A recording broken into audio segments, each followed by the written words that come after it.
8 فروری کے الیکشن کے بعد ہماری جو عدالتیں ہیں ان پر شدید دباؤ ہے۔ دباؤ کو آپ اس کانٹیکس میں دیکھ سکتے ہیں کہ جو مقدمات قائم کیے گئے ہیں پاکستان تحریک انصاف کی قیادت کارکنوں کے خلاف، ان کی اہمیت بتدریج کم ہو رہی ہے۔ مختلف جو قانونی ماہرین ہیں ان سے جب ہم نے گفتگو کی ہے تو وہ یہ کہتے ہیں کہ قوی امکان ہے کہ نہ صرف عمران خان بلکہ جو پاکستان تحریک انصاف کے جو دیگر لوگ ہیں وہ بھی آپ دیکھیں گے کہ ان کو بھی ریلیف ملے گا۔ تازہ ترین واقعات جیسے آپ کو پتہ ہے کہ جو پنجاب کا وزیر اعلیٰ ہے وہ بھی ایک ایسا شخص تھا جس کو پاکستان تحریک انصاف کا جس پر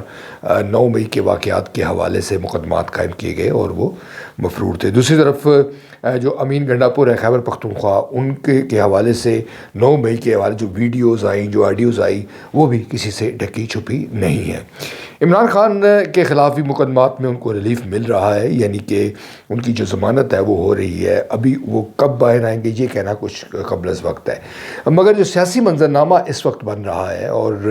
جو اسٹیبلشمنٹ ہے اس نے بظاہر ہم یہ کہہ سکتے ہیں کہ تحریک انصاف کا جو مینڈیٹ ہے اس کو تسلیم کر لیا ہے، اور اب مسلم لیگ نون اور پاکستان پیپلز پارٹی قومی اسمبلی میں، پنجاب اسمبلی میں اور بلوچستان اسمبلی اور سندھ میں حکومت بنانے جا رہے ہیں۔ عہدوں کے حوالے سے ان میں معاملات مشاورت کے ساتھ طے پا گئے ہیں، اور ملک کو بحرانوں سے نکالنے کے حوالے سے وہ یہ کہتے ہیں کہ وہ پرعزم ہے اور وہ اپنا کردار بھرپور انداز میں ادا کریں گے۔ مستقبل میں پارلیمنٹ میں جس طرح کے مناظر ہو سکتے ہیں اس کا اندازہ ابھی سے کیا جا سکتا ہے۔ مثال کے طور پر پاکستان تحریک انصاف کے جو لوگ ہیں جنہوں نے سنی اتحاد میں کونسل میں شرکت اختیار کی ہے، وہ آپ کو نظر آئیں گے متحرک ہوتے ہوئے، اور ان کے متعلق یہ اب کوئی ڈھکی چھپی بات نہیں ہوگی کہ ان کا تحریک انصاف کے ساتھ تعلق ہے۔ دوسری طرف جو دھاندلی کے الزامات ہیں ان میں شدت آ رہی ہے، اور پاکستان تحریک انصاف کا یہ نیریٹو ہے کہ راول پنڈی میں، اسلام آباد میں اور ملک کے دیگر حصوں میں ان کو دھاندلی کے ساتھ ہرایا گیا۔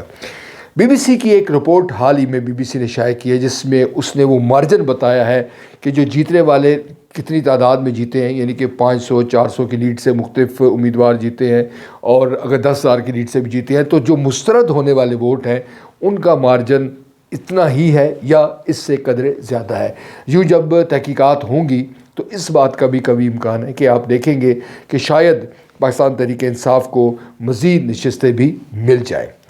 سپریم کورٹ اس وقت کٹہرے میں یوں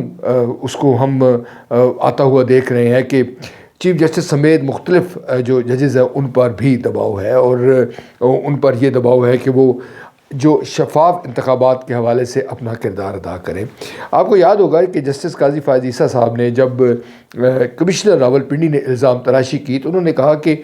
انہوں نے یہ الیکشن کا انعقاد نہیں کروایا بلکہ انہوں نے فیسیلیٹیٹ کیا ہے۔ تو بات تو یہ بڑی حد تک درست ہے کہ یہ تمام جو ذمہ داری تھی یہ الیکشن کمیشن کی ذمہ داری تھی۔ اب یہ معاملہ تمام جو سپریم کورٹ پر لادنا یا سپریم کورٹ کو کٹہرے میں کھڑا کرنا یہ مناسب نہیں ہے۔ دوسرا جو معاملہ ہے وہ یوں ہے کہ الیکشن کمیشن میں بھی اس وقت مختلف جو ہیئرنگز ہو رہی ہیں اور الیکشن ٹریبونلز قائم کر دی ہیں۔ اب جب تک ان کے نتائج نہیں آتے آپ یہ نہیں کہہ سکتے کہ الیکشن کمیشن نے ذمہ دار ہے تمام تر دھاندلیوں کا، اور الیکشن کمیشن سے سنوائی نہیں ہو رہی۔ دھاندلی کی حد تک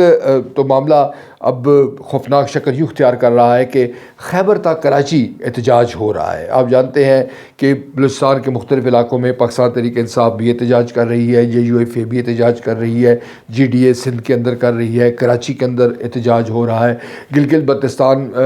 کے مختلف علاقوں میں کچھ اور مسائل ہیں، اسی طرح چمن میں جو بارڈرز کے حوالے سے پاک افغان بارڈر ہے اس کے حوالے سے جو احتجاج ہے وہ بھی ہو رہا ہے۔ یہ جو منظرنامہ ہے یہ یقیناً جو نئی حکومت ہے اس کے لیے مشکلات پیدا کرے گا۔ یہ جو تمام جو اس وقت صورتحال ہے یہ ہمارے جو آئینی ادارے ہیں ان کے لیے ایک بڑا چیلنج ہے۔ آئینی اداروں سے مراد میری عدالت عظمیٰ ہے، ہائی کورٹس ہیں، اسی طرح ہمارے جو دفاعی ادارے ہیں ان پر ہیں، ہماری جو پارلیمنٹ ہے یعنی کہ جو منتخب حکومت ہونے جا رہی ہے، منتخب ہوگی، اگر شہباز شریف صاحب وزیر اعظم قوی امکان ہے وہ بن جائیں گے تو ان پر یہ دباؤ آئے گا۔ غرض ایک ملٹی ڈائمینشنل جو ایشوز ہیں وہ پاکستان کو درپیش ہیں، اور ہم ہم یہ کہہ رہے ہیں کہ اس میں مزید شاید تناؤ آئے گا. تناؤ اس صورت میں آنے کا امکان ہے اگر ان معاملات کو حل نہیں کیا جائے گا. اگر تمام جو پولیٹیکل فورسز ہیں وہ بیٹھ کے کچھ لے اور کچھ دے کے تحت مسائل حل کرے تو یقیناً ہو سکتے ہیں. پاکستان تحریک انصاف کو بھی اس وقت ذمہ داری کا مظاہرہ کرنا ہوگا. اگر پاکستان پیپلز پارٹی اور مسلم لیگ نون آگے بڑھتے ہیں ان درپیش چیلنجز کو، جس میں انتخابی دھاندلیوں کا معاملہ ہے، معیشت کے مسائل ہیں، دیگر جو الزام تراشیاں ہیں، اگر ان تمام مسائل پر ہماری جو سیاسی قیادت پی ٹی آئی کی جانب رابطہ کرتی ہے تو پی ٹی آئی کو یقینی طور پر میچورٹی شو کرنی ہوگی تاکہ مسائل حل ہوں.